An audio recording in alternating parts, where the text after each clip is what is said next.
So do women spar too hard? Absolutely, but let's hear what they got to say. Women spar too hard is something that you will hear on literally any platform online where people are talking about combat sport. Well, that's because it's true. And I find the things that are being said to be extremely uncharitable and very presumptive and not very curious about what might lead a woman to be sparring too hard. So here's the thing, when someone does something shitty, you can point it out without having to be a detective and figure out why they're doing this shitty thing. Everyone's got a reason for doing bad things. Now, if someone robs me because they need money for food, that doesn't mean I'm gonna care about the reason. I'm just gonna make sure they don't rob me again. I just want to break it down in terms of mechanics and logistics. If you are 40 pounds heavier than someone, their 70% is not going to be the same as your 70%. I feel like that's pretty self-explanatory and intuitive. So I can actually agree with that to an extent. But when you spar with someone, you agree on a speed or a pace. It's not about what percentage of power you're using. If you are smaller than someone, you can go a little bit harder with them than they can go with you. That's kind of just how things logically work. If you make a statement and back it up with that's just how things logically work, please explain the logic behind it. Unless you can't, because it's not true. Now here's an example of Superbond sparring Khalil Roundtree, and Khalil Roundtree's probably at least 50 pounds heavier than him, and Superbond doesn't have to speed up or go harder to even be competitive. But you know what? I don't think she really understands what going too hard means. How hard or light a sparring session is dictated by the pace or the speed that you're throwing strikes. And when someone's going too hard, they're usually doing one of these three things. One is throwing strikes way faster than the set pace. For example, if y'all are throwing light little jabs and they just come in really fast, it doesn't matter what percentage of power they throw it at, they're going too hard, they're going way faster than the set pace. Two, they're throwing dangerous strikes that just shouldn't be thrown, like teeps to the face or elbows with no elbow pads or spinning back kicks to the head. And the last thing, which a lot of people don't notice, is when someone's sparring with bad intentions. And what do I mean by that is that they are trying to hurt you. For example, if you accidentally rock someone,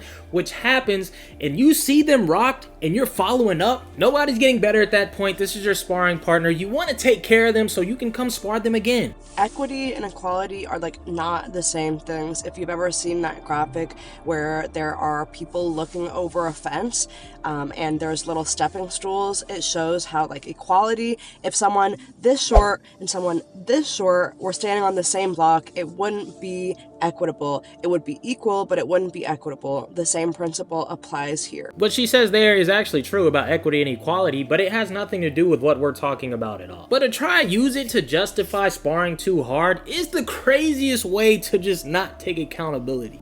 Which is kind of why I think that a lot of men get upset about this phenomenon.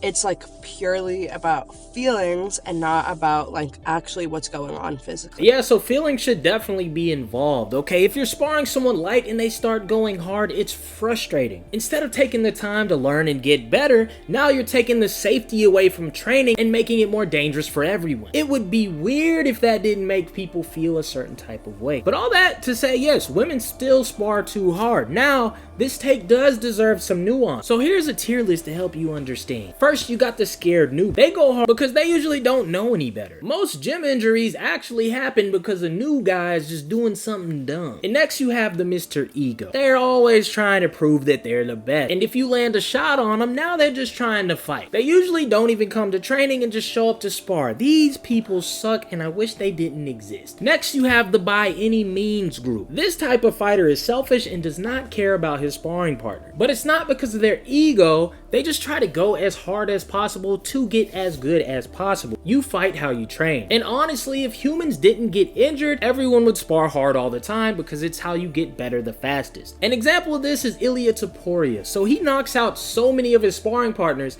and even Merab said he'll never spar with Ilia again because he goes too hard. Now, female fighters could fit into any of these groups, but for the most part, they fall into the I have to group. Now, these individuals think they have to just go harder or faster to be more effective, which just isn't true. And this is why you see more experienced fighters don't stay in this category. Because it's important to understand that most people who go to Muay Thai gyms and MMA gyms don't actually fight. So these people don't actually know how dangerous they can be. So when they spar someone bigger than themselves, they're worried about them getting hurt instead of their sparring partner. But the reality is striking sports are dangerous. I've seen fighters from kids classes drop full-grown adults. I've seen a 130-pound dude break the jaw of a fighter who fights at 185. I've seen females knock out cold fully grown men. But to really sum this up with more personal anecdotal experiences, most females I've sparred with do go hard as fuck. Every female that I've trained with who's trained before in Thailand, they usually don't spar hard. So it could be like an America thing too. But I've been to gyms where the coaches will personally warn me about their female fighters sparring too hard. I've been to gyms where females have been suspended from going there solely on the fact that they spar too hard. And yes, I've seen men spar hard too, but dramatically less often. If I sparred 10 guys, maybe 1 or 2 would be sparring too hard. Now, if I spar 10 women, probably 8 out of the 10 would be sparring too hard. But this could be misleading in itself because I find that most smaller people spar harder, and most of the females I spar with are usually smaller. But I don't like this idea that it doesn't exist. Like, why are we pretending that this isn't an actual problem? So instead of making excuses, let's take accountability and communicating that sparring hard or sparring too hard isn't cool.